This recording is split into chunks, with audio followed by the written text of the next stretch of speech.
আসসালামু আলাইকুম এভরিওয়ান। আশা করছি যে যেখানে আছেন ভালো আছেন, সুস্থ আছেন। তো এই তো শীতের পিঠার আয়োজন নিয়ে চলে আসলাম। আজকে আমি ভাপা পিঠা বানাবো।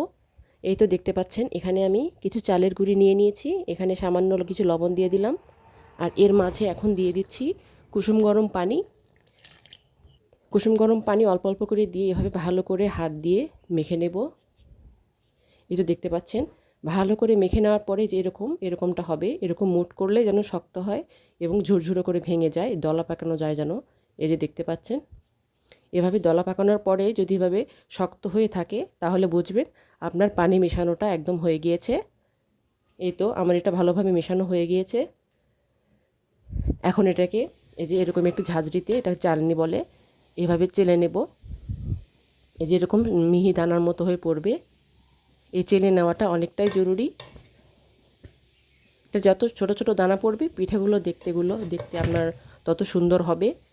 আমার এটাতে এভাবে চেলে নিলে অনেকটা সুন্দর হয়, মিহি দানা একদম পড়ে। আপনারা এই ধরনের চালনিটা নেবেন। আর এই তো দেখতে পাচ্ছেন এটা হলো ভাপা পিঠের একটা ছাঁচ বলে না কি বলে, পাতিল। এই ধরনের একটা বাজার থেকে কিনে নিতে পারেন, এটাতে অনেক সুন্দর ভাপা পিঠা হয়। এটা আমি 2-3 বছর ধরে ব্যবহার করছি। আর এই তো এখানে কিছু জাল আছে, এটাকে জাল বলেন, নেট বলে, ফল এনেছিল, তো সেটা আমি এই কাজে ব্যবহার করছি। আর এই যে ছোট ছোট বাটি, আমি প্রায় এরকমভাবেই এই ছোট ছোট বাটির মধ্যেই ভাপা পিঠাগুলো বানিয়ে থাকি। আমি বেশি বড় সাইজ করি না, আমি এই ধরনের মাঝারি সাইজটাই করি। আমার কাছে দেখতেও ভালো লাগে আর খেতেও ভালো লাগে। এই যে দেখুন আমার সবগুলো চেলে নেওয়া হয়ে গিয়েছে। এখন পিঠা বানাবো। এই যে দেখুন এখানে গুড়গুলো একদম ছোট ছোট করে গ্রেট করে নিলে আরও ভালো হয়। আমি একটু থেতলে নিয়েছি। এরকম একদম গোটা গোটা থাকা যাবে না, তাহলে পিঠার ভিতরে রস মানে গুড়টা দানা দানা থেকে যাবে। এই যে দেখুন এখন একটা পিঠা বানিয়ে আপনাদেরকে দেখাচ্ছি। প্রথমে বাটির মধ্যে একটু গুঁড়ো করা আটাগুলো দিয়ে দিলাম। বাটির অর্ধেকটা এরকম আটাগুলো দিয়ে নেব এবং এর মাঝখানে দিয়ে দেব যে গুড়গুলো রেখেছিলাম, এগুলো একটু বেশি পরিমাণেই দেবেন, তাহলে খেতে ভালো হবে। আপনারা চাইলে এর মাঝে নারকেল কোড়াও দিতে পারেন। এই তো দিয়ে উপর দিয়ে আমি কিছু হলো নারকেল মাঝখানে গুড় দিয়ে এবং এর উপরে আবার কিছুটা আটা দিয়ে গুড়ের প্রলেপটা ঢেকে দিতে হবে।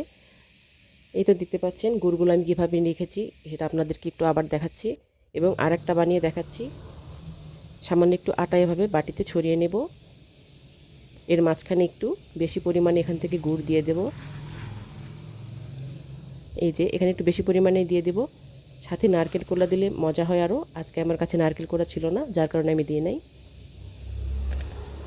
এর উপরে এখন আটা দিয়ে ভালো করে ঢেকে দেব এবং হালকাভাবে চাপ দিয়ে দেব যাতে এটা বের হয়ে না আসে। এই যে এভাবে। এই তো আমার এই যে আগের একটি পিঠা যেটা দিয়েছিলাম এটা আপনাদেরকে একটু দেখাচ্ছি। এই যে এটা হয়ে গিয়েছে, এটা সরিয়ে নিচ্ছি এখন। এই যে দেখুন প্রথম পিঠাটি আমার অনেক সুন্দর হয়েছে। এই যে আপনাদেরকে একটু কেটে দেখাচ্ছি। এই যে তার আগে দেখুন এখানে আরেকটা পিঠা কীভাবে আমি দিয়ে নিই। এই যে এভাবে দিলাম, এখন ওই ছোটো বাটিটা তুলে নেব। তুলে নিয়ে এটা এখন ঢেকে দেব। জাস্ট খুব কম সময় লাগে, 1 মিনিটের মতো সময় লাগে, 1 মিনিটেরও কম সময় লাগে। আবার ঢেকে দিলাম। এবার আপনার আগে যেটা তৈরি করেছিলাম সেই পিঠাটি এবার একটু কেটে দেখাচ্ছি, দেখুন কতটা পারফেক্ট হয়েছে। এই যে দেখুন ভিতরে একদম কাঁচা নেই, আর গুড়গুলো অনেকটা গলে গিয়েছে, কারণ আমি গুড়গুলো অনেকটা নরমভাবে থেতে করে নিয়েছিলাম, কোনো গোটা অংশ ছিল না। এই জন্য খেতেও মাশাআল্লাহ অনেক মজা হয়েছিল।